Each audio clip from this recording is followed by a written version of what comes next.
Good morning.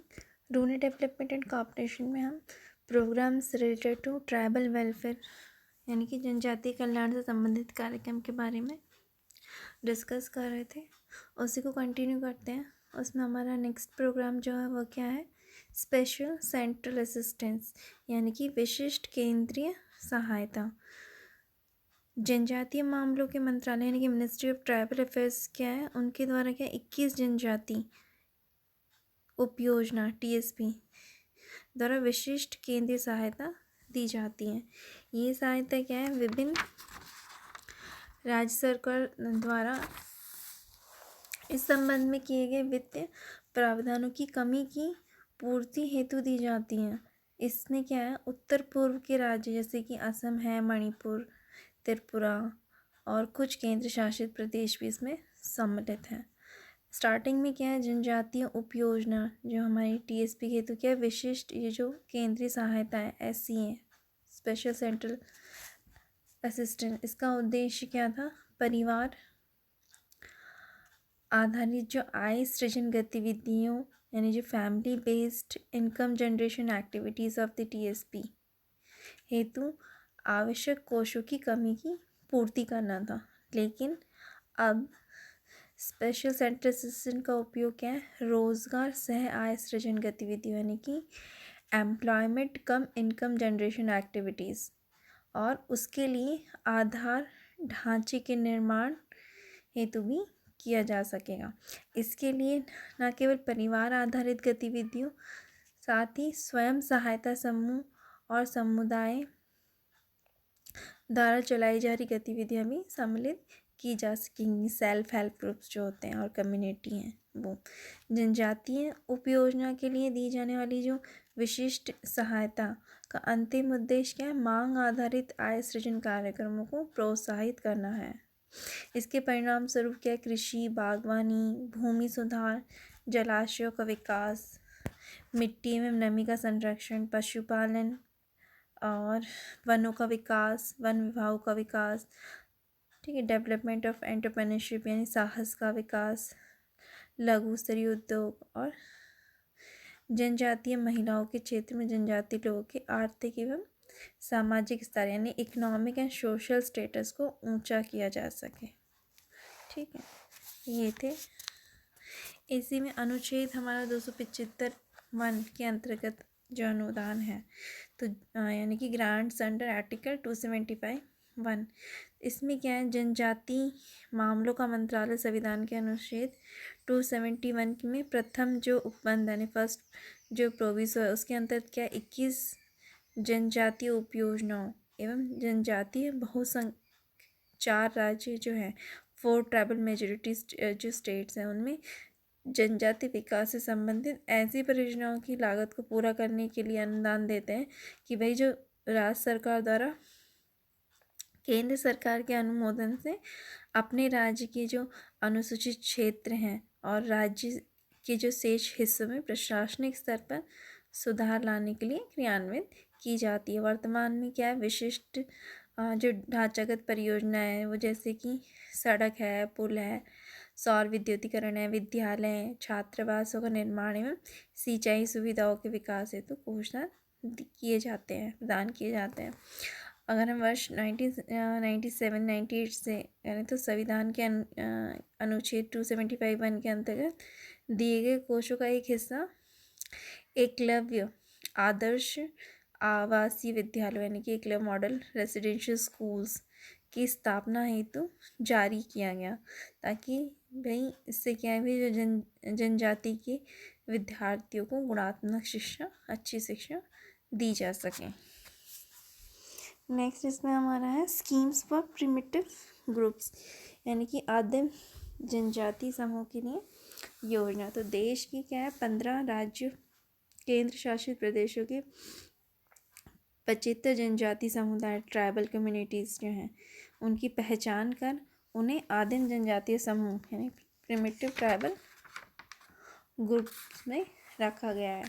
इस वर्ग में सम्मिलित किए गए समुदायों को इस वर्ग में रखने का आधार क्या था कि भाई तकनीकी का पूर्व कृषि स्तर यानी कि प्री एग्रीकल्चर लेवल टेक्नोलॉजी, साक्षरता का नीचा स्तर, घटी हुई या फिर स्थिर जनसंख्या। इन समूह के 19 से 99 वर्ष तक के लोगों का चौतरफा विकास करना एक नया कार्यक्रम शुरू किया गया, जिससे केंद्रीय क्षेत्र योजना यानी कि सेंट्रल सेक्टर स्कीम की संज्ञा दी गई थी। ठीक है, इस योजना के अंतर्गत क्या है, जो एकीकृत जनजाति विकास परियोजना थी यानी कि इंटीग्रेटेड ट्राइबल डेवलपमेंट प्रोजेक्ट, फिर जनजाति अनुसंधान संस्थाओं यानी ट्राइबल रिसर्च इंस्टीट्यूट्स और गैर सरकारी संगठन नॉन गवर्नमेंटल ऑर्गेनाइजेशन को ऐसी परियोजनाओं गतिविधियों को संचालित करने के लिए वित्तीय सहायता प्रदान की जाती है, जो विद्यमान कार्यक्रमों के अंतर्गत सम्मिलित नहीं की गई। ठीक है, इसी में हमारा नेक्स्ट है ट्राइबल रिसर्च इंस्टीट्यूट। तो देश में 15 जनजातीय अनुसंधान संस्थान यानी कि ट्राइबल रिसर्च इंस्टीट्यूट स्थापित की गई हैं। ये क्या है, ये संस्थान आंध्र प्रदेश, असम, बिहार, गुजरात, केरल, मध्य प्रदेश, महाराष्ट्र, उड़ीसा, राजस्थान, तमिलनाडु, पश्चिम बंगाल, उत्तर प्रदेश, मणिपुर, अंडमान निकोबार द्वीप समूह में स्थापित की गई हैं। जनजातीय मामलों के मंत्रालय ने वर्ष 2002-3 में जो पोर्ट ब्लेयर है में जो जनजातीय अनुसंधान संस्था है की स्थापना करने के लिए अंडमान निकोबार द्वीप समूह को सहायता अनुदान दी थी। ये संस्था क्या है, राज्य सरकारों को नियोजन हेतु आवश्यक जानकारी यानी प्लानिंग इनपुट्स उपलब्ध कराती हैं, शोध एवं मूल्यांकन अध्ययन इवैल्यूएशन स्टडी भी कराती है। इसके अलावा क्या है, आंकड़े एकत्रित करती है, फिर कस्टमरी लॉ ना प्रथागत कानून को विधिवत करती है। ये प्रशिक्षण कार्यक्रमों और सेमिनार्स या फिर कार्यशालाओं को संचालित करती है। नेक्स्ट है अनुसूचित जनजाति की बालक बालिकाओं के हेतु छात्रावास यानी कि girls boys hostels for STs. ठीक है, तो जनजाति की बालिकाओं को आवासीय सुविधा उपलब्ध कराने के उद्देश्य से हमारी जो तृतीय यानी कि थर्ड पंचवर्षीय योजना में बालिका छात्रावास योजना गर्ल्स हॉस्टल स्कीम की शुरुआत की गई। इस योजना के अंतर्गत क्या है, छात्रावासों की निर्माण लागत का 50% केंद्रीय सहायता के रूप में राज्यों को प्रदान किया जाता है और जबकि केंद्र शासित प्रदेशों में निर्माण लागत का 100% केंद्रीय सहायता प्रदत्त की जाती है। जनजाति जो बालिका छात्रावास है उनके जो पैटर्न पे उस पर क्या 1989 और 90 से जनजाति लड़कों के लिए छात्रावास की स्कीम शुरू गई। नेक्स्ट है इसमें आश्रम स्कूल्स इन टीएसपी यानी कि जो टीएसपी क्षेत्र में आश्रम विद्यालय। जनजाति उपयोजना क्षेत्र 1990 से 91 से आश्रम विद्यालय स्थापित करने के उद्देश्य केंद्रीय प्रायोजित स्कीम यानी कि सेंट्रली स्पॉन्सर्ड स्कीम शुरू की गई और इस स्कीम के अंतर्गत क्या है, राज्य और जो केंद्र शासित प्रदेश हैं वो 50 एवं 100% क्रमशः के आधार पर क्या है केंद्रीय सहायता प्रदान की जाती है। नेक्स्ट है इसमें vocational training in tribal areas.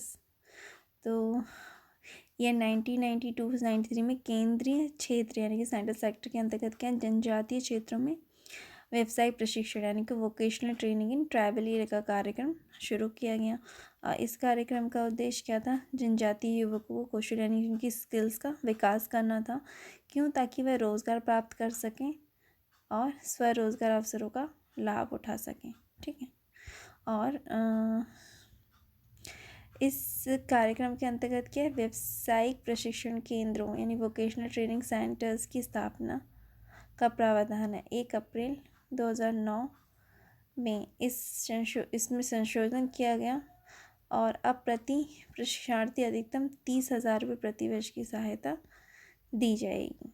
ठीक है, नेक्स्ट है इसमें education of girls in low literacy pockets. तो ये कार्यक्रम क्या है, 1993 से 94 में शुरू किया गया था, जिसका उद्देश्य क्या था, 8 राज्यों में 48 जो सिलेक्टेड जनजाति जिलों में जनजाति महिलाओं की साक्षरता का स्तर ऊंचा उठाना था। इन जिलों में क्या है, जनजाति महिला की साक्षरता का प्रतिशत कितना था, 2% से भी नीचा था। और इस कार्यक्रम में जुलाई 1998 में संशोधन किया गया और वर्तमान में इसके अंतर्गत 14 राज्यों के उन 134 जिलों को शामिल किया गया जहां पर क्या है, अनुसूचित जनजाति की महिलाओं में साक्षरता की दर 10% से भी नीची है। नेक्स्ट इसमें हमारा tribal cooperative marketing development federation of India, भारतीय जनजाति सहकारी विपणन विकास संघ। ठीक है, तो भारत सरकार ने वर्ष क्या 1987 में भारतीय जनजाति सहकारी विपणन विकास संघ यानी कि tribal cooperative marketing development federation of India की स्थापना की। ट्रैफिड के प्रमुख उद्देश्य क्या थे कि जो अनुसूचित जनजाति समुदाय के लोग हैं उनकी गौण वन उपज यानी कि माइनर फॉरेस्ट प्रोड्यूस और अधिशेष कृषि उपज यानी कि सरप्लस एग्रीकल्चर प्रोड्यूस के लिए विपणन सहायता प्रदान करना, ताकि क्या है भाई उन्हें लाभकारी कीमत यानी कि रेम्यूनरेटिव प्राइसेस मिल सकें और निजी व्यापारियों एवं जो उनके मध्यस्थ हैं उनके शोषण से उन्हें बचाया जा सके।